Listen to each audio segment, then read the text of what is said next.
Okay, so today we have Arianna Fox from Delaware in the US. She is the author of False Awakening and the Princess Chronicles, as well as a public speaker, girlpreneur, actress, and so much more at the age of 14. She started even younger than that, so, like, let's say when she was born.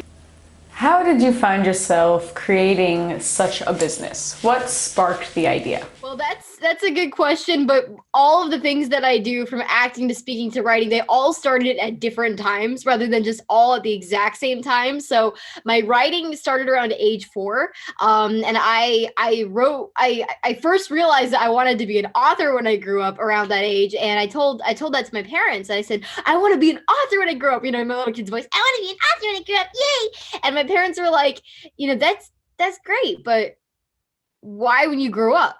Why wait? Why not start now? And so I that really inspired me to start like right then and during that time. And so then yeah, that and then around 10 years old was when I started my speaking events and started my speaking and entrepreneur business. My parents and I have always been entrepreneurial, but around 10 was when I started my own business and started doing coaching as well. And voiceover acting and acting has really been ever since I can remember. I don't even remember when I started, just because I've always been running around the living room pretending to be different characters and calling it production. That was my first memory of acting and voiceover acting. My daddy is a voiceover actor, so I've always learned lots of stuff from him. So yeah, they all just started really at different times. Who do you consider your first mentor? What did they help you go through?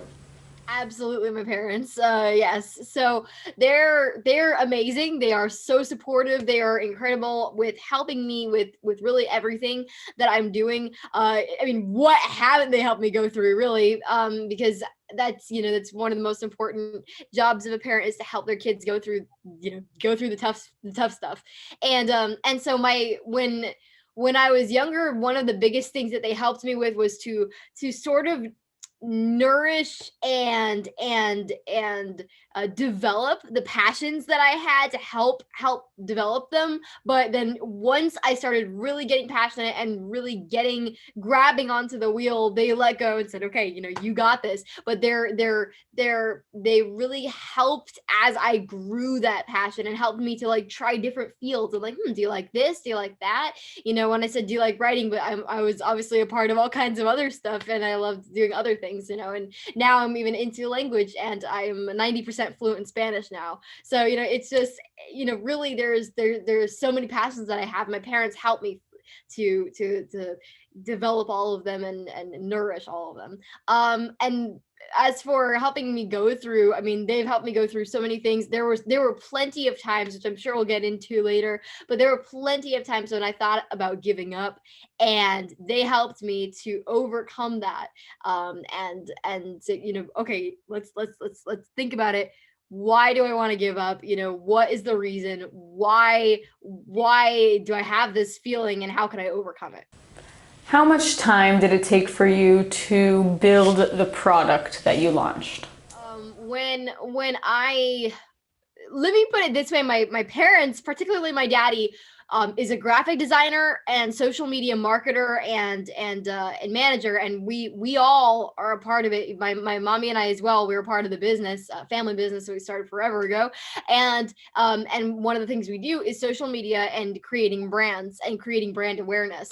So we're already a little savvy in that section, in that area of building brands. I think it would have been harder for us if we wouldn't have already been doing it. But it took us. So I started my brand around 10 years old, and of course, my parents were just like, just fiercely reaching out to as many people as possible, like, hey, do you want to have her daughter speak? Hey, do you want to have her daughter speak at this event, at that event? And so finally, when I got my first event, things really like elevated. And of course my parents, particularly my daddy, made the logo, the website, all that, and made it look really cool. So all that plus the social media management that originally my parents did, and now it's been kind of handed on to me. Now I kind of mostly manage my social media, but my parents too. But with that, making posts consistently and all that stuff is really important for brand awareness. So that's something that we did to kind of start that brand. And it takes a while to finally get the audience to like be like, okay, I know who you are. It takes a long time. So, but that's what branding's all about, right? How much money was needed to build your first version? It was a bit of both. We did need, for certain things, we definitely did need more funding. And for other things, it was just, more like, okay, we don't have to worry about it. We already have the tools. Like, for example, my books. I could just start writing because there was nothing really needed. But then once I was ready to publish it, then yes, we would need the funds. So that way we can, whether it was self-publishing, traditional publishing, or hybrid publishing, we would still need, funds to be able to actually execute this correctly, plus marketing and book cover design and editing and everything and proofreading and all that book stuff. So that is that. But like for other things, for some of my previous speaking events, and then recently it's been getting bigger and bigger, but with things like that, it hasn't been as much of a funding thing, but it really depends on what it is. What is one time you experienced a real fail moment? Just, everything went wrong. Did you fix it? Were you able to? Did you learn from it? What happened? Say don't act too quickly. As for myself, I admit one of my greatest flaws is that I do everything way too fast, and I just jump on things, which can be a good thing. And it's so interesting because people's flaws really can be good things sometimes, and other times not really. And so it's a positive thing because I can latch on to stuff. Like I mentioned, I can catch on to things really well, and I can like learn quick. But the problem is with that is that I go way too fast on things when I should take more time to try to survey whatever it is before just saying yes or whatever, or just saying no or whatever it is. And so I would say a big mistake to avoid is don't just say yes immediately or say no immediately. Kind of like take your time to look through it, because you never really know unless you actually look. Could you name one advantage and one disadvantage of being such a young entrepreneur? Being so young. Well, number one, the advantage is once again that you actually are able to reach the teen audience, because it's so interesting. A lot of people, a lot of teens, they can listen to adults only if they want to, and most of the time when adults try to inspire them or tell them something, then it's kind of like the peanuts, wah, wah, wah. Like they don't really listen or understand it as well. But when they're hearing it from their peers, people that are around their age and teens and such, then they understand it much better. So that's an advantage to being young, is that I get to reach the audience where they may not be as easily reachable if I were an adult. The disadvantage is that a lot of people don't take me seriously. And a lot, it's funny because when I started Big Ideas Kid Coaching, my business, and started my speaking events, there was this person from a chamber mixer that we knew really well, and she loved what I was doing. And she's like, okay, this is awesome. I want you to make a video about who you are and what you do and send it to me. And I'm going to present it at this board of people that I work with. And so I did it. I made it. My daddy went and went to this meeting and saw it being presented. The board was full of is a round table of all these older people, older professionals, just kind of looking and going, no, she's too young. She's not professional enough. She's too young to start a professional entrepreneurial career and all of this stuff.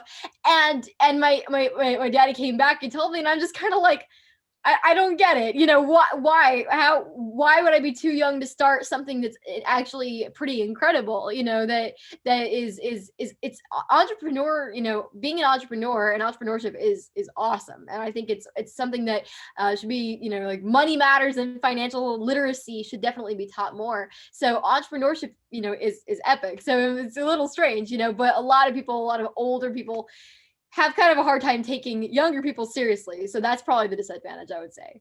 Which entrepreneurs inspire you the most these days? Who do you have your eye on? I would probably say other kid entrepreneurs, some that I know personally and have done a lot of stuff with. Others that I don't know but are really really awesome in the entrepreneurial fields. So, for example, I would say originally it used to be Kid President for his all of the things he did, but I have no idea what happened to him recently. So I would say number one, Isabel and Caroline Burkhoff, the Bomb Bath Fizzers. They're huge and widely known, but they all started when it all started when they were just, I believe, 10 and 11 years old. I use them in my speaking event, their story in my speaking events all the time. I think they're so definitely inspiring. There are so many other people that are just inspiring as kid entrepreneurs. And then, of course, all the people from the Young Entrepreneurs Auction hosted by Patricia Klahar, everybody there, of course, young entrepreneurs all over the world, but I would say those people I know personally that they just inspire me all the time when I see everything they're doing, from Kid Everest to Aria's Sweet Boutique to even Mallory with People Popsland, to tons of people. Just it's amazing. I love just being around and seeing other fellow kid entrepreneurs. Which trait of yours do you feel is your weakest and you need to outsource it somehow with a coworker or maybe a tech platform? I think so. As far as entrepreneurship and business goes, I would probably say the thing that I would want to outsource the most hopefully when we grow and such would be making social media posts, but that's not exactly my weakest trait. I think that one of my weakest traits in perhaps acting would be that I when I'm doing things, a lot of times I have to work on how my delivery is, because and this isn't something I would have to outsource. So with outsourcing, I would go for the other one about social media posts, hopefully one day. But for this about weakest traits, I would go with this acting, that sometimes when I'm acting, when I'm doing stuff, my head like moves around and I'm looking on the video and I'm like, I look like a bobblehead. What? Like, why? And just all these different things where my daddy and, hopefully if there's an acting coach one day or ever, but my daddy right now is like the most amazing acting coach I could ask for. But when he explains it to me, he's like, I know it doesn't seem like it, but like on the camera, it looks totally like this. And so you have to, develop how you act and stuff. And I think that's probably one of my weakest points in that particular category, but I hope to get better and I hope to work on it even more and be as natural as possible. What single piece of advice do you have to give to those who are listening and looking to be in your place? The biggest thing would be what we call in the entrepreneur world, we call ROI, return on investment. So when basically in spending money, but investing in yourself, and it's not exactly spending, when you spend money, that means you spend it on something, like for example, buying candy bars. You'd say, okay, I'm going to spend $5, or no, $5 is way too expensive for a candy bar. I'm going to spend $1 for a candy bar. And then there you go. And then you don't get anything back except for a yummy chocolate. But when you're investing in yourself, which is actually different, you spend money on things that will give you money back in the long run. So for example, I would say for things like if you're a teenager wanting to have a business, then absolutely spend money on probably one of the biggest things. First is branding, so that way people can know you, people can get to know you, people can know, okay, what do you do? So get a logo if you don't have one, or if it's just like you're the personality, you're the product, like you said, you're the face, then that's fine. But get a website, that is a must. I know that most websites don't just like cost $100. But maybe instead of just spending it, save it and save up for something like that, because branding is extremely important for people to be able to know who you are. And then other than that, there are countless other things depending on the kind of niche that you have, the kind of business that you have, to be able to invest in that business. How important do you feel it is for young entrepreneurs to think about social change when creating a business?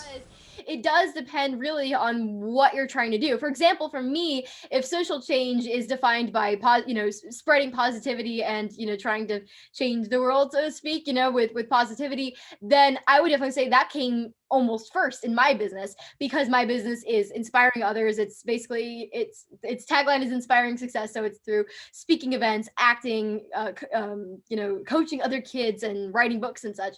And so social change was honestly one of the first goals of this business because of the kind of business it is. So if your business is something kind of like that, whether it's, if it's something similar, then I would say that that's probably one of the first things you would want to kind of plot out or plan out is, okay, how am I going to change the world or the people, or at least even just my city or myself, but how am I going to change things? And I heard a quote from somebody once, or I saw it online, where it says that basically a true inventor, an inventor, so to speak, is someone who looks at the world and knows that there's something that has to be added to it. And so yeah, I think that's definitely that, but it also depends on the business. For if your business is something more product or service related, where it's not really about changing anything, but just helping or just creating a fun, entertaining product like the fidget spinner or something, then maybe social change would kind of come after the original sketch of the design of whatever it is that you're doing. So it does depend, but there are a few options there. If you could have any superpower in the world, what would you pick? But it's interesting to note that almost everyone I hear, especially teens these days, say invisibility. And I feel like that's it's telling us a little something about how teens are and how teens how a lot of people are these days with COVID-19, with everything. A lot of us do feel like we want to be invisible. And so I think that that's one of the things I'm trying to do, is help others so that way they can feel like they should be visible, they should be seen. And but anyway, other than that, yes, flight. I absolutely have always wanted, ever since I was young, to fly and to have wings, and one day in a lucid dream or something, I will be able to fly. But no, it's just something about it being in the air, in the sky, is freeing and cool. So Arianna, it was great getting to know you and your charisma and enthusiasm. I hope it spreads through this video to so many people, and I can't wait to see what you do next. Thank you so much, and I'm so honored to be on this epic show. Thank you so much. Hey guys, I just wanted to say, if you love what's going on, be sure to hit that subscribe button, give a like, turn on your notifications, comment, do all that good stuff. We are uploading so much content all the time, so I will see you guys soon.